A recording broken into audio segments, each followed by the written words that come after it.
Firstly, we'd like to welcome you to the Studio School. It's a pleasure to have you here.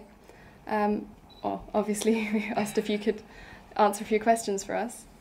What do you like about the Studio School ethos? Well, I'm really impressed by the fact that people learn through doing.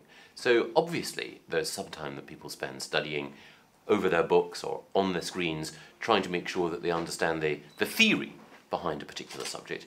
But what's great about a studio school is that once you understand that theory, you put it into practice. So whether it's been the wonderful, amazing, beautiful textile design that I've seen outside, not just executed in an amazing way, but then photographed so that people understand every stage of the fashion process. It's the same here. You guys clearly understand the grammar of television and how to construct an interview and how to get a studio to work, but also what we're doing now is essentially running an interview every bit as professional, if not more so, than something that ITN or BBC would do. From what you've seen at Rye Studio School, what do you like about it? Oh, well, I like the fact that it's a very open institution that's got students from a huge variety of backgrounds who are passionate about what they're learning. And obviously, I get to visit lots of schools, and I have a sort of a sliding scale in terms of what the test of a good school is. That sliding scale depends on the enthusiasm of the students. That is the principal way in which I can judge whether or not a school is really outstanding. The fact that people here are really keen to let me see them doing things that they love is a sign that this is it's a great place to learn, and I hope a place that you're not just enjoying yourself in, but also feeling that you're being brilliantly well prepared for the next stage in your life. What do you think about the creative industries? Well, the creative industries matter so much to Britain. If we think about the impact that we have on the world stage, then if you think about the BBC, if you think about the quality of popular music, if you think about the contribution that we've made to film, if you think about British artists, if you think about composers, both popular and classical, Britain is punching above its weight in every single one of those areas. Now, if we're going to continue to do that, then we need to make sure that people who are creative and who have those talents have the opportunity to be trained and then to contribute.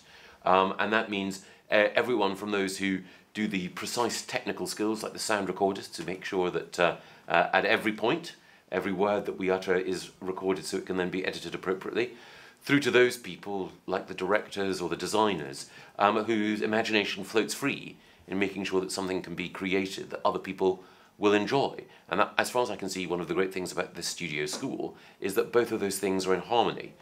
There's space for you to be creative, but it's also the case that you have mentors who will help you to understand what the basics are that you need to get right in order to allow your talents to flourish.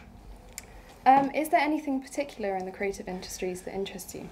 Well, I've always been interested in film, in theatre, in drama and in books. When I was at university, I read English literature, and I'm fascinated by, in particular, which books capture the imagination, which movies, based on which books, become defining for a particular period, and I'm also fascinated by great actors.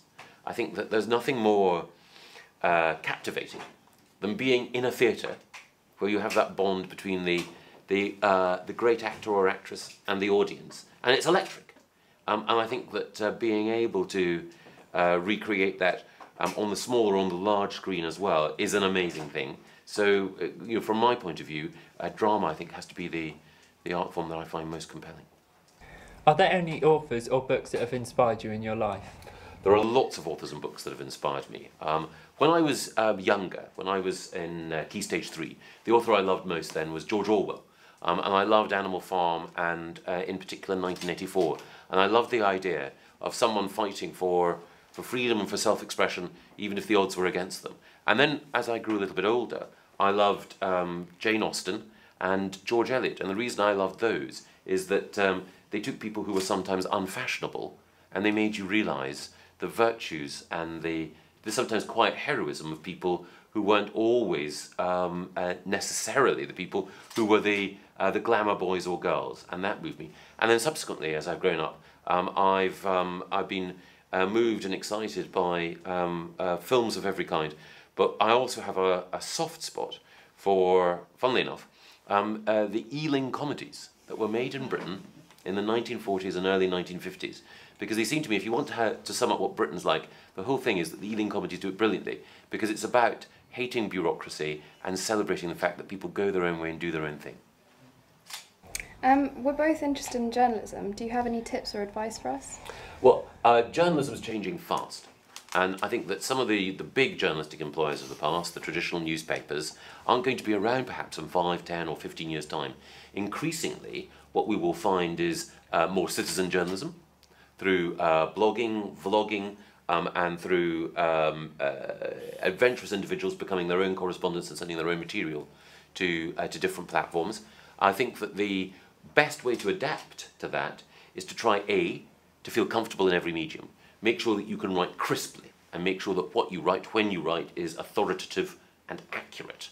But also understand that whether it's a radio or television, that you have the technology at your fingertips to be able to pass on what you report or what you find to different news outlets.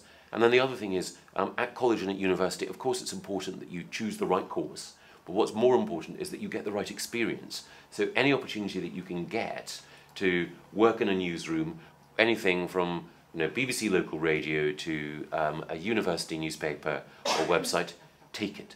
Because I know myself from having been an editor who interviewed potential young journalists, that there are some people who like the idea of journalism, but it's those people who've done it and who've stuck at it that have that extra element which will make them the great reporters or editors or broadcasters of the future.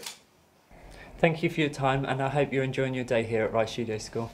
It's been lovely, and can I just say thank you to you for the very professional way in which this whole interview's been conducted. And can I also say a special thanks as well to the mentor and the staff here who clearly are doing a brilliant job. Thank you. Thank you.